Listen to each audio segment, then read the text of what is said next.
سورۃ یوسف. اعوذ باللہ من الشیطان الرجیم.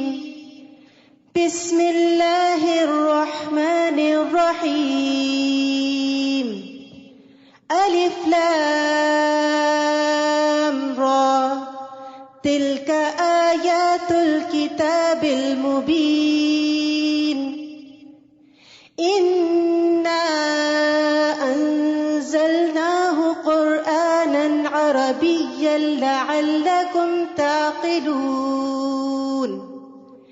نحن نقص عليك أحسن القصص بما أوحينا إليك هذا القرآن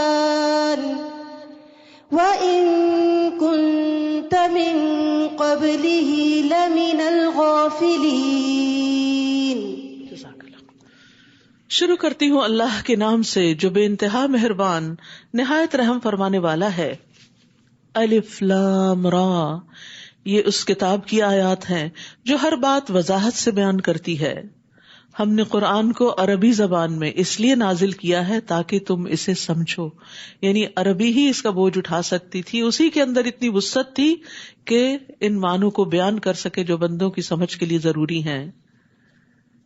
اے نبی صلی اللہ علیہ وسلم، ہم اس قرآن کو آپ کی طرف وحی کر کے ایک بڑا اچھا قصہ آپ سے بیان کرتے ہیں، اگرچہ اس سے پیشتر آپ اس سے بے خبر تھے. یعنی نبی صلی اللہ علیہ وسلم کے علم میں یہ کہانی نہیں تھی. تو اللہ سبحانہ وتعالیٰ نے پوری سورت میں ایک ہی واقعہ بیان کیا، اور وہ یوسف علیہ السلام کا تھا. اذ قال یوسف لأبیہ یا ابت انی رأیت 11 کوکبا. جب یوسف علیہ السلام نے اپنے باپ سے کہا تھا، ابا جان میں نے خواب میں دیکھا ہے کہ 11 ستارے اور سورج اور چاند مجھے سجدہ کر رہے ہیں. یاد رکھیے خواب 3 طرح کے ہوتے ہیں. اچھا خواب جو اللہ کی طرف سے خوشخبری ہوتی ہے، ایک وہ خواب جو شیطان کی طرف سے ہوتا ہے جو غمگین کر دیتا ہے بندے کو، اور ایک خواب بندے کے اپنے اوہام اور خیالات ہوتے ہیں. اچھا خواب آنے پر اللہ کا شکر ادا کرنا چاہیے، خوش ہونا چاہیے، اور اس کو اپنے ہمدرد لوگوں سے بیان بھی کر دینا چاہیے، لیکن مخلص لوگوں سے. آپ نے فرمایا خواب کسی عالم یا خیر خواہی سے بیان کیا جائے، لیکن اگر برا خواب آئے تو کسی کو نہیں بتانا چاہیے، کسی سے ذکر بھی نہیں کرنا چاہیے، اور اس کے شر سے پناہ مانگنی چاہیے. ابو سلمہ کہتے ہیں میں ایسے خوفناک خواب دیکھتا تھا کہ مجھے بیمار کر دیتے تھے، یہاں تک کہ میں نے ابو قتادہ کو کہتے ہوئے سنا میں بھی ایسے خواب دیکھتا جو مجھے بیمار کر دیتے. اس سے یہ پتہ چلتا ہے کہ صحابہ تابعین بڑے بڑے نیک لوگوں کو ایسے خواب آ سکتے تھے کہ جس میں شیطان دشمن نہ دن کو چھوڑتا اور رات کو بھی غمگین کرنے والی باتیں دل میں ڈالتا. تو وہ کہتے ہیں کہ میں نے نبی صلی اللہ علیہ وسلم کو فرماتے ہوئے سنا، تم میں سے جب کوئی ناپسندیدہ خواب دیکھے تو اس کے شر اور شیطان کے شر سے اللہ کی پناہ مانگے. 3 بار تھو تھو کر دے، یعنی اپنے بائیں طرف، اور کسی سے بیان نہ کرے. ایسا کرنے سے وہ خواب اسے کوئی نقصان نہیں دے سکتا. لیکن افسوس چونکہ وہ خواب ہمارے دل پہ بوجھ بن جاتا ہے تو پھر ہم چاہتے ہیں کہ کسی کو کہانی سنا دیں. نہیں، صرف اللہ سے اس کے شر سے بچنے کے لیے دعا کریں تو انشاءاللہ کچھ نہیں ہوتا. یہاں یوسف علیہ السلام نے بہت میننگ فل خواب دیکھا. باپ ایک عالم تھا، اس نے بچے کو بڑی پیاری نصیحت کی. باپ نے کہا میرے پیارے بیٹے یا بنیا، یہ خواب اپنے بھائیوں کو نہ بتانا، ورنہ وہ تمہارے لیے بری تدبیریں سوچنے لگیں گے، کیونکہ وہ جیلس تھے اپنے بھائی سے. اور یاد رکھیے ریسرچ بتاتی کہ جیلسی قریب ترین لوگوں میں زیادہ ہوتی، اپنے ہی سبلنگز میں، اپنے ہی رشتے داروں میں، بعض اوقات اپنے ہی دوستوں کے اندر. اور ہر شخص کسی نہ کسی درجے حسد کا شکار ہو ہی جاتا ہے. اور اگر صرف دل میں خیال ہی آیا ہے تو اللہ سے فضل مانگ لے اور اس سے باہر نکل آئے، لیکن اس کی بنا پر دوسرے کے خلاف کوئی چال بازیاں اور مکر اور ہیلے نہ کرنے شروع کر دیں، اس پہ پکڑ ہے. یعنی دل کے خیال پہ پکڑ نہیں جب تک وہ عمل میں نہ آ جائے یا زبان سے نہ نکلے. وہ کہتے ہیں شیطان انسان کا سری دشمن ہے. یہاں پر آپ دیکھیے یعقوب علیہ السلام بیٹے کو کوئی بھائیوں کی غیبت نہیں کر رہے، نصیحت کر رہے ہیں. تو جب کسی کے شر سے بچنے کے لیے کسی کو نصیحت کرنی ہو تو ان کی برائیاں لمبی چوڑے قصے بیان کرنے کی وجہ سے محتاط کر دینا چاہیے. ایک اور بات یہ بھی پتہ چلتی ہے کہ نعمت کو جب تک وہ پوری نہ ہو جائے اس کا اظہار نہیں کرنا چاہیے. یعنی نعمت کو تب تک چھپانا چاہیے جب تک خود ظاہر نہ ہو جائے. جب حاجت پوری ہو جائے تو پھر اس کے بعد ذکر کیا جا سکتا ہے، اور وہ اس لیے کہ اللہ کا شکر ادا کیا جائے. اور حاسد سے بچنے کے لیے نعمتوں کو چھپانا لازم ہے. جب آپ کو پتا ہو کہ آپ کے دائیں بائیں ایسے لوگ موجود ہیں جو آپ کی خوشی پہ، آپ کی نعمت پہ راضی نہیں ہوتے، بلکہ دل میں قباحت محسوس کرتے ہیں اور کسی نہ کسی طرح برا مانتے ہیں اور آپ کے مقاصد میں رکاوٹ بنیں گے، تو خاموش رہیں. لیکن نعمتوں کو ہر وقت چھپانا نہیں چاہیے. فَأَمَّا بِنِعْمَتِ رَبِّكَ فَحَدِّثْ. دین بھی ایک نعمت ہے، اس کا اظہار کرنا چاہیے. جب نعمت مل جائے اور حسد کا ڈر نہ ہو تو پھر بیان کیا جانا چاہیے، اور بہت تفصیلات نہیں بیان کرنی چاہیے. مثلا میرے اس بزنس میں، اس ڈیل میں اتنے ہزار کا پروفٹ ہوا تو پھر میں نے اس کو یہاں انویسٹ کیا تو اتنا اور ہو گیا. اس طرح کی باتیں بھی لوگوں سے نہ کرے، کیونکہ وہ متحمل نہیں ہو سکتے، وہ برداشت نہیں کر سکتے. اور اسی طرح نعمت کا صرف زبان سے ہی نہیں اظہار کیا جاتا، عمل سے اظہار کرنا چاہیے. شکر ادا کر کے، اس میں سے صدقہ خیرات کر کے، اس مال میں سے، یا علم ہے تو اس کو لوگوں میں بانٹ کے، اور لوگوں کی ضرورت پوری کرنے کی حرص رکھنی چاہیے. یعنی اگر کسی کو کسی چیز کی ضرورت ہو تو انسان آگے بڑھے کہ میں اس کو جانتا ہوں، میں اس کا حل بتا سکتا ہوں آپ کو، میں آپ کی مدد کرتا ہوں. تو یہ بھی اظہار نعمت ہی ہے. اس طرح اس خواب کے مطابق تمہارا رب تمہیں دین کے لیے منتخب کرے گا. تعبیر بتا رہے ہیں باپ، تمہیں باتوں کا معال انجام سکھائے گا، تعبیر بتائے گا. تم پر اور آل یعقوب پر اپنی نعمت اسی طرح پوری کرے گا جیسے وہ اس سے پہلے تمہارے دو باپوں ابراہیم اور اسحاق پر پوری کر چکا. بلا شبہ تمہارا رب سب کچھ جاننے والا اور حکمت والا ہے. پھر قصہ شروع ہوتا ہے. حقیقت یہ ہے کہ یوسف اور اس کے بھائیوں کے قصے میں پوچھنے والوں کے لیے بہت سے نشان عبرت ہیں. جب یوسف کے بھائیوں نے آپس میں کہا، یوسف اور اس کا بھائی ہمارے باپ کو ہم سے زیادہ محبوب ہیں. دو ماؤں کی اولاد تھے، ایک سے 10 بچے تھے اور ایک سے 2 بیٹے تھے. یوسف علیہ السلام اور بنیامین سگے بھائی تھے، اور دوسری طرف باقی 10 کا جتھا تھا جس کا وہ ذکر اکثر کرتے ہیں. یوسف اور اس کا بھائی تو ہمارے باپ کو ہم سے زیادہ محبوب ہیں. عام طور پر اس طرح کے رشتوں میں یہ پریشانیاں رہتی ہیں، بہت نیچرل ہے، چاہے پیغمبر کی اولاد ہی کیوں نہ ہو.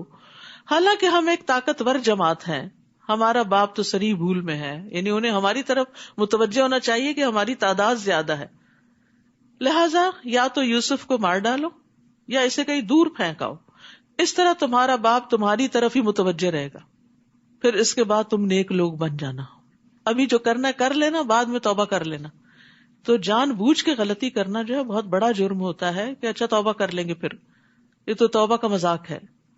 ان میں سے ایک نے کہا، یوسف کو مارو نہیں، یہ بڑا بھائی تھا. اس نے کہا نہیں، مارو نہیں، قتل کا ذمہ نہیں لو، بلکہ اگر تمہیں کچھ کرنا ہی ہے تو اسے کسی گمنام سے کنویں میں پھینکاؤ، کوئی آتا جاتا قافلہ اسے اٹھا لے جائے گا، یعنی ہماری جان چھوٹ جائے گی.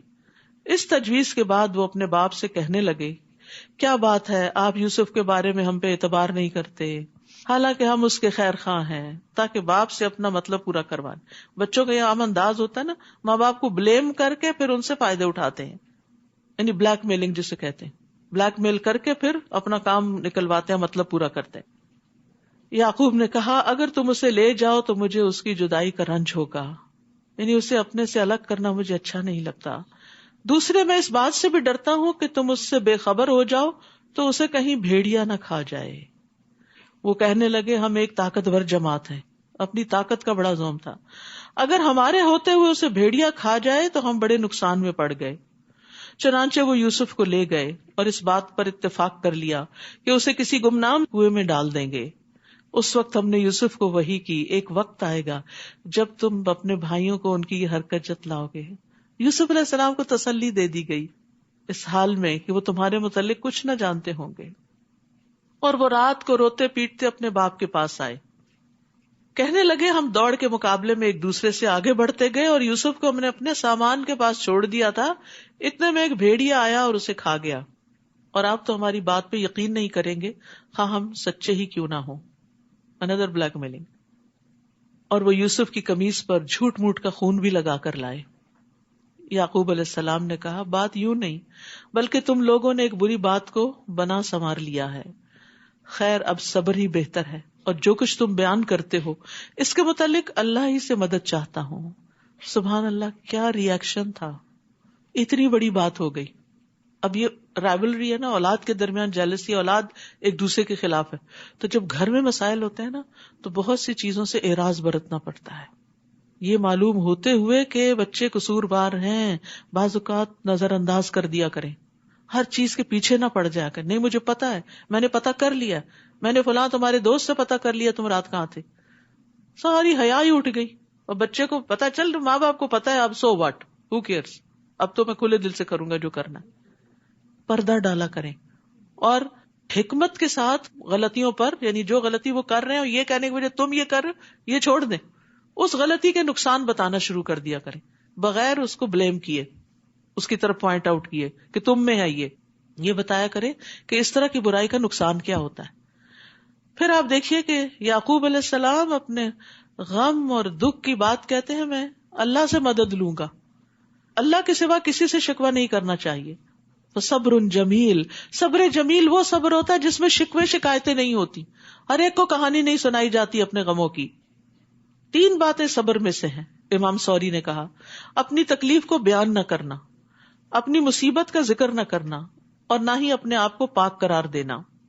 یہاں ایک اور بات بھی ہے کہ جب ہم اپنے منہ سے بعض اوقات کوئی ایسی بات نکال دیتے ہیں نا تو دوسرے اس کو پکڑ لیتے ہیں اور پھر وہ اسی کو ہی یوز کرتے. یعقوب علیہ السلام نے اپنے خدشے کا اظہار کر دیا، بچوں نے وہی پکڑ لیا اور اسی کا ہی بہانہ بنا کے آ کے وہی جھوٹ بول دیا کہ بھیڑیا کھا گیا. حالانکہ قمیص لے آئے خون لگا کے جھوٹ موٹ کا، تو قمیص نہیں پھٹی اور اس میں سے نکال کے اس نے کھا لیا اندر سے. اسی لیے یعقوب علیہ السلام کو سمجھ آئی کہ بات یہ نہیں، معاملہ کچھ اور ہے. اچھا ان سے تفتیش بھی نہیں کی، پیچھے بھی نہیں پڑے کہ بتاؤ مجھے، کوئی مار پٹائی نہیں، کوئی تانا نہ تشنی نہیں، کچھ نہیں. جوان بیٹے ہیں، کیا کیا جا سکتا ہے، صبر جمیل ہی ہے. تو اولاد کی تربیت میں چاہے وہ چھوٹے ہوں یا بڑے، صبر جمیل ہی کام آتا ہے. پھر ایک قافلہ آیا جس نے اپنے پانی لانے والے کو پانی کی تلاش میں بھیجا، اس نے اس کنویں میں اپنا ڈول لٹکایا تو بول اٹھا، بڑی خوشی کی بات ہے، یہاں تو ایک لڑکا ہے. چنانچہ انہوں نے اسے بکاؤ مال سمجھ کے چھپا لیا، اور جو کچھ وہ کر رہے تھے اللہ اسے خوب جانتا تھا.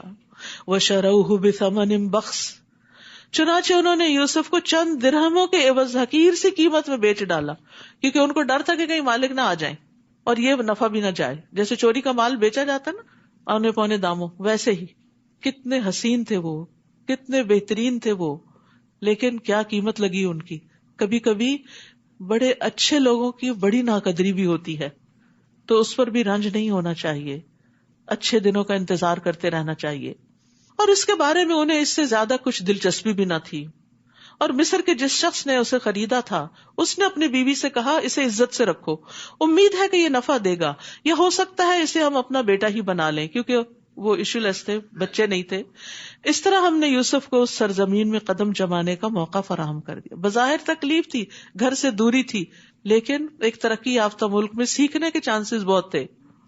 اللہ تعالیٰ انہیں کچھ اور مقام دینا چاہتے تھے جس کے لیے تربیت فلسطین کے گاؤں میں نہیں ہو سکتی تھی. اب بظاہر حالات تکلیف دے تھے، لیکن اللہ تعالیٰ کہیں اور پہنچا رہا تھا. غرض یہ تھی، یعنی یہ سب کچھ کیوں ہوا کہ ہم اسے باتوں کی تعویل سکھا دیں. تجربات انسان کو بہت کچھ سکھا دیتے، میچور کر دیتے. آزمائشیں انسان کو وقت سے پہلے پختہ کر دیتی ہیں. بھٹی میں تپ جاتا ہے انسان اور پک جاتا ہے، اور اللہ اپنے حکم نافذ کرنے پر غالب ہے. لیکن اکثر لوگ یہ بات نہیں جانتے. اور جب یوسف اپنی جوانی کو پہنچے تو ہم نے انہیں حکمت اور علم عطا کیا، اور ہم نیک لوگوں کو ایسی ہی جزا دیتے ہیں، یعنی ہر محسن کو حاصل ہونے والی عنایات.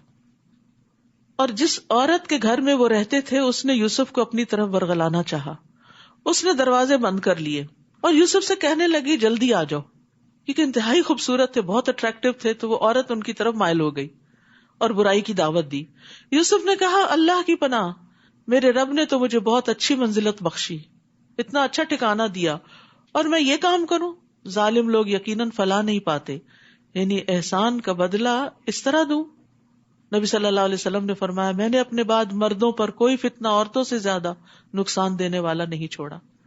یعنی بعض عورتیں مردوں کو برائی کی طرف دعوت دیتی ہیں، بعض اوقات لباس کے ذریعے، بعض اوقات اپنے انداز کے ذریعے. تو یہ ایک بہت بڑے فتنے کی بات ہوتی ہے جس کے لیے مرد کو غض بصر کے لیے کہا گیا ہے.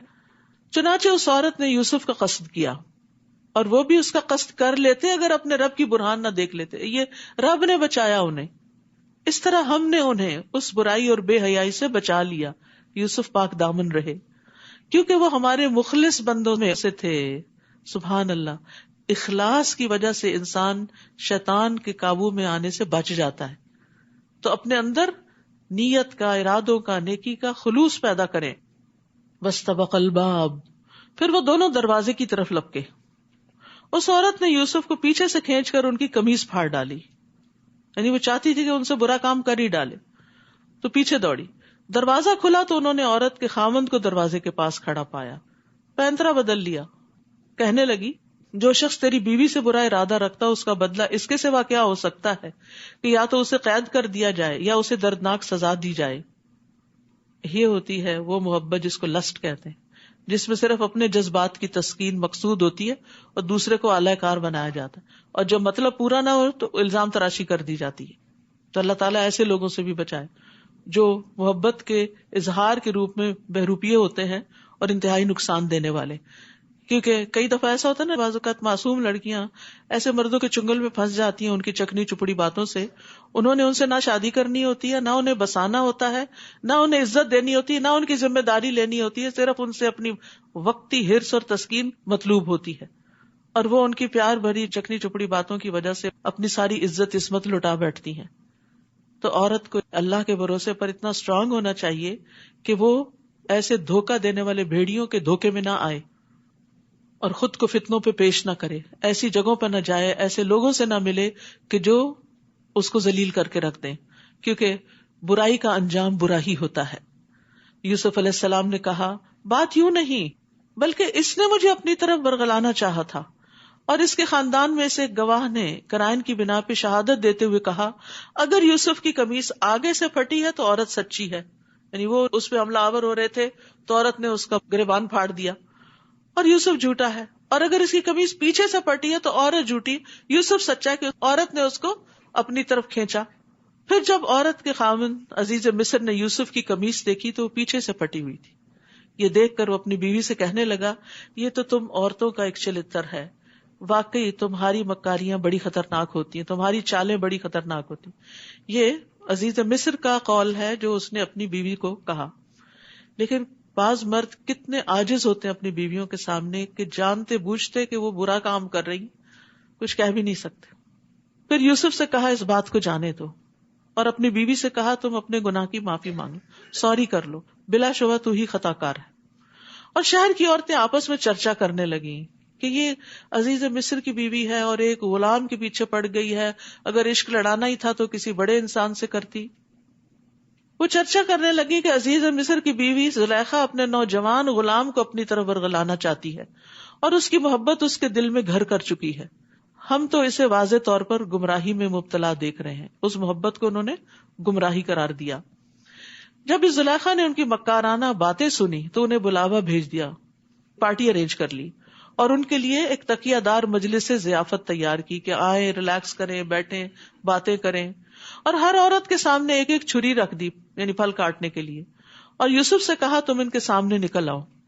جب ان عورتوں نے یوسف کو دیکھا تو حسن میں فائق تر سمجھا اور پھل کاٹتے کاٹتے اپنے ہاتھ کاٹ ڈالے اور بے ساختہ پکار اٹھی، یہ انسان نہیں، یہ تو کوئی بزرگ فرشتہ ہے. زلیخا کہنے لگی، یہ ہے وہ شخص جس کے بارے میں تم نے مجھے ملامت کی تھی کہ میں اس کے حسن یا اس کے محبت میں گرفتار ہو گئی ہوں.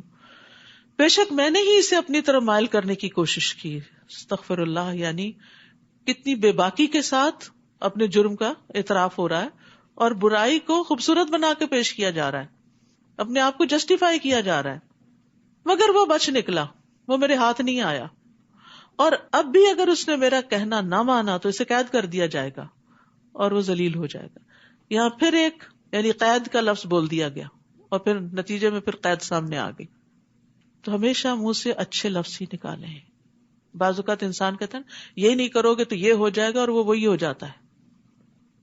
یوسف نے کہا، اے میرے رب، جس چیز کی طرف مجھے یہ بلا رہی ہیں اس سے تو مجھے قید ہی زیادہ پسند ہے، اور اگر تو نے ان کے مکر کو مجھ سے دور نہ رکھا تو میں ان کی طرف جھک جاؤں گا اور جاہلوں میں سے ہو جاؤں گا. کیونکہ یوسف علیہ السلام نے گناہوں اور نافرمانیوں کے مقابلے میں جیل اور مصیبت کو اختیار کر لیا. سبحان اللہ، کتنی بڑی بات تھی. اور اللہ تعالیٰ سے دعا کی کہ ان کے دل کو دین پہ جما دے اور اپنی اطاعت کی طرف پھیرے رکھے. اگرچہ ان کا ایمان پہاڑوں برابر تھا لیکن پھر بھی دعا.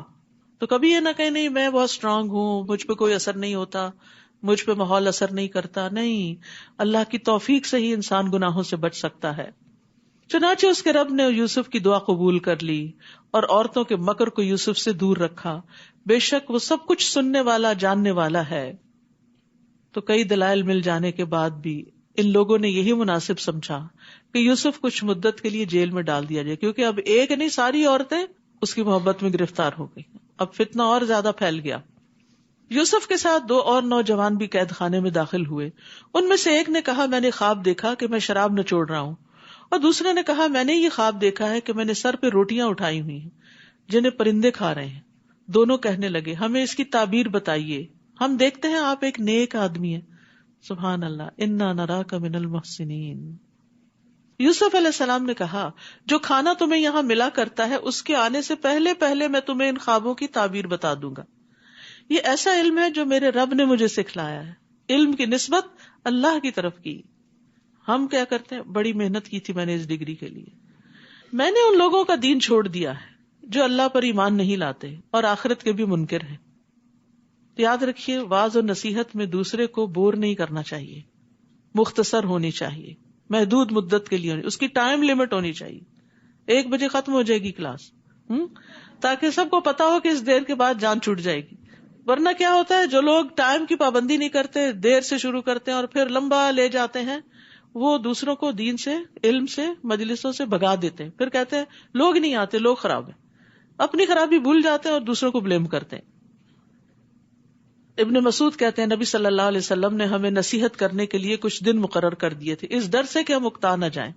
اور اسی طرح آپ نے فرمایا آدمی کا لمبی نماز اور مختصر خطبہ اس کی سمجھداری کی علامت ہے، بس نماز لمبی کرو اور خطبہ مختصر کیا کرو. واتبعت ملت آبائی ابراہیم و اسحاق و یعقوب. اب تبلیغ کرتے ہیں اور کتنے خوبصورت انداز میں توحید کی دعوت دیتے ہیں. تو لوگوں کے دین کی بجائے میں نے اپنے آباء و اجداد ابراہیم، اسحاق اور یعقوب کا دین اختیار کیا ہے. ہمارے لیے یہ مناسب نہیں کہ ہم کسی غیر اللہ کو اللہ کا شریک بنائیں. ہم پر اور تمام انسانوں پر یہ اللہ کا فضل ہے، یعنی ہم شرک نہیں کرتے، لیکن اکثر لوگ اس نعمت کا شکر ادا نہیں کرتے. اے میرے قید کے ساتھیوں، کتنے پیار سے خطاب کر رہے ہیں، ان کو اپنا ساتھی کہہ رہے ہیں، حالانکہ وہ مسلم نہیں تھے، وہ اجنبی لوگ تھے، لیکن ان کو اپنا کہا. تبلیغ کرنے کے لیے، نصیحت کرنے کے لیے دوسرے کا ٹرسٹ حاصل کرنا بہت ضروری ہوتا ہے. بچوں کو بھی پہلے پیار سے بات کریں، پھر ان کے عیب انہیں بتائیں. اے میرے قید کے ساتھیوں، ذرا سوچا کیا متفرق رب بہتر ہے یا ایک اللہ جو سب پر غالب ہے؟ سوال کرتے ہیں، یعنی بہت زیادہ حکم نہیں چلا رہے، سوال کرتے ہیں، سوچنے کا موقع دیتے ہیں. اللہ کے سوا جنہیں تم پوچھتے ہو وہ تو ایسے نام ہیں جو تم نے اور تمہارے آباء و اجداد نے رکھ لیے، ان کے لیے اللہ نے کوئی سند نازل نہیں کی. اللہ کے سوا یہاں کسی کی فرما روائی نہیں ہے. اس نے یہی حکم دیا کہ اس کے سوا کسی اور کی عبادت نہ کرو، یہی دین برحق ہے، لیکن اکثر لوگ یہ باتیں جانتے نہیں. تو فیصلہ ہر معاملے میں اللہ ہی کا ہوتا ہے. تو اللہ سبحانہ وتعالیٰ کی سپرمیسی اور عظمت اور بڑائی کا احساس ان کے دل میں پیدا کیا، اور بس اتنی سی بات کر کے چھوڑ دیا، پیچھے نہیں پڑے. پھر کہتے ہیں اے میری قید کے ساتھیوں، تم میں سے ایک تو اپنے مالک کو شراب پلائے گا. اب تعبیر بھی ساتھ ہی بتانے لگے. دوسرا تو اسے سولی پر چڑھا دیا جائے گا، اور پرندے اس کے سر کا گوشت نوچ نوچ کر کھائیں گے. جن باتوں کی حقیقت تم پوچھ رہے تھے ان کا فیصلہ ہو چکا. ان دونوں میں سے جس شخص کے بارے میں یوسف کو یقین تھا کہ وہ قید سے رہا ہونے والا ہے، اسے یوسف نے کہا اپنے مالک شاہ مصر سے میری بابت بھی ذکر کرنا، میری سفارش کر دینا کہ مجھے جیل سے نکلوا دیں. لیکن مالک کے پاس یوسف کا ذکر کرنا اسے شیطان نے بلا دیا، جس سے کہا وہ بھول گیا. چنانچہ یوسف کئی سال قید میں پڑے رہے. بعض کہتے ہیں 9 سال، بعض کہتے ہیں 14 سال. لمبی آزمائش تھی. رسول اللہ صلی اللہ علیہ وسلم فرمایا مجھے اپنے بھائی یوسف کے صبر اور کشادہ دلی پہ بڑا تعجب ہے. اللہ ان کو معاف فرمائے. ان کے پاس ایک آدمی آیا تاکہ وہ باہر نکل سکے، لیکن وہ اس وقت تک نہ نکلے جب تک ان پر جو الزام تھا اس کی وضاحت نہ کر دی گئی. اگر میں ہوتا تو دروازے کی طرف لپک پڑتا. اور اگر اذکرنی عند ربک والی بات نہ ہوتی تو وہ جیل کے اندر نہ ٹھہرتے، جبکہ وہ غیر اللہ سے پریشانی کا ازالہ چاہ رہے تھے. بعض اوقات ہم غیر اللہ کی طرف متوجہ ہوتے ہیں کہ وہ ہمیں مشکل سے نکالے. پہلے اللہ، بعد میں کوئی اور. اسباب تو اختیار کرنے ہیں لیکن پہلی دعا اللہ سے. ایک دن بادشاہ نے اپنے درباریوں سے کہا، میں نے خواب دیکھا ہے کہ 7 موٹی گائے ہیں جنہیں 7 دبلی گائے کھا رہی ہیں، اور اناج کی 7 بالیں ہری ہیں اور دوسری 7 سوکھی ہیں. اے اہل دربار، اگر تم خواب کی تعبیر بتلا سکتے ہو تو مجھے میرے خواب کی تعبیر بتاؤ. وہ کہنے لگے، یہ تو پریشان سے خیالات ہیں اور ہم ایسی خوابوں کی تعبیر نہیں جانتے. ان دونوں قیدیوں میں سے جو رہا ہوا تھا اسے مدت کے بعد یوسف اور ان کا پیغام یاد آ گیا اور کہنے لگا، میں تمہیں اس خواب کی تعبیر بتلاؤں گا، مجھے ذرا قید خانے میں یوسف کے پاس بھیجو.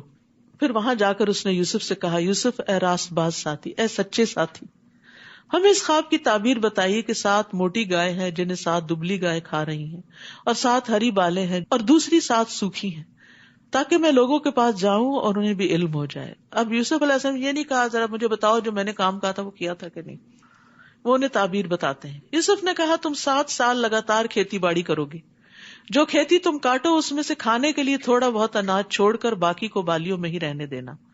پھر اس کے بعد 7 سال بہت سخت آئیں گے، اور جو اناج تم نے ان سالوں کے لیے پہلے سے جمع کیا ہوگا وہ سب کھا لیا جائے گا، سوائے تھوڑے سے اناج کے جو تم بیج کے لیے بچا لو گے.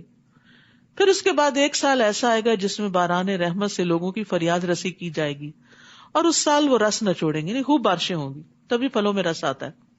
بادشاہ نے جب یہ تعبیر سنی تو کہا کہ اس شخص کو میرے پاس لاؤ. مگر جب پیغام لے جانے والا یوسف کے پاس پہنچا تو انہوں نے کہا، اپنے مالک شاہ مصر کے پاس واپس جاؤ اور اس سے پوچھو کہ ان عورتوں والا معاملہ کیسا ہے جنہوں نے اپنے ہاتھ کاٹ ڈالے تھے. میرا رب ان کی چالوں کو خوب جاننے والا ہے. سبحان اللہ. اتنے سال رہنے کے باوجود بھی کہا کہ پہلے میرے کردار پہ جو الزام ہے اس کی صفائی کرو. بادشاہ نے ان عورتوں کو بلا کر پوچھا، وہ کیا معاملہ تھا جب تم نے یوسف کو اپنی طرف ورگلانا چاہا تھا؟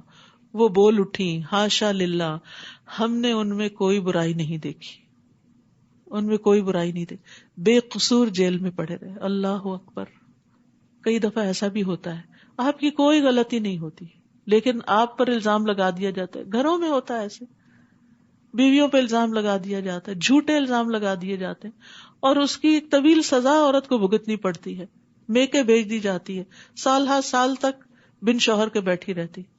پھر وقت آتا ہے کہ بری ذمہ ہوتی ہے اور دوبارہ سے خوشحال زندگی شروع ہوتی ہے.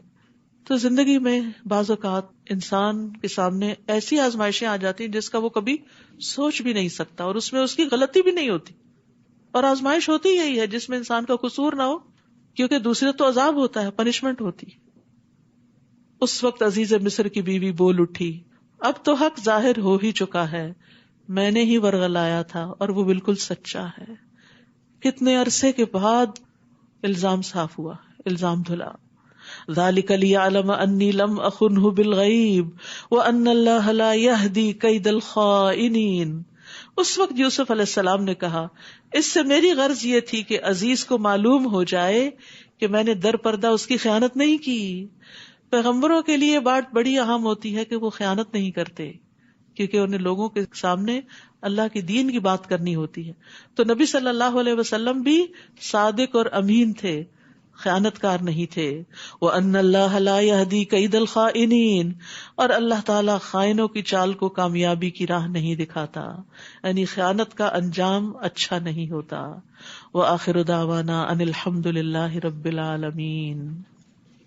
بار بار رنج و غم کی بات ہوئی تو یہ ایک چھوٹا سا کارڈ ہے جس میں سورو اور ڈسٹریس سے ریلیف کی دعائیں ہیں، یہ آپ کے لیے بہت مفید ہے.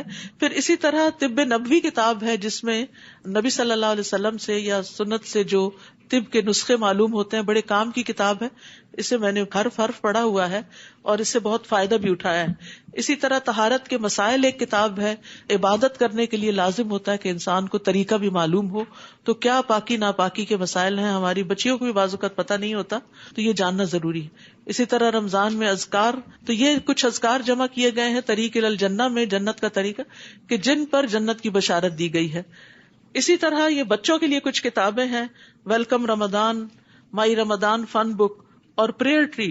یعنی جو وہ نماز پڑھیں اس کے اوپر خود نشان لگائیں، آپ ان کو بس ایک دفعہ کام دے دیں اور پھر جتنی نمازیں ہو جائیں اس پر انعام بھی دے. تو یہ چھوٹے بچوں کے لیے ایک اچھی ایکٹیویٹی بک ہے. جیسے آپ مسجد جاتے ہیں ان کو بھی ساتھ لے جاتے ہیں تو ان کو بھی کوئی کام دے دیں اگر چھوٹے بچے ہیں، تاکہ کلرنگ وغیرہ کرتے رہیں. اور اس کے علاوہ یہ ہے کہ اللہ سبحانہ تعالیٰ سے خوب دعائیں کریں کہ اللہ تعالیٰ ہمارا رمضان پچھلے سارے رمضانوں سے زیادہ خیر و برکت والا کر دے. سبحانک اللہم و بحمدک، اشہد ان لا الہ الا انت، استغفرک و اتوب الیک. السلام علیکم و رحمۃ اللہ وبرکاتہ.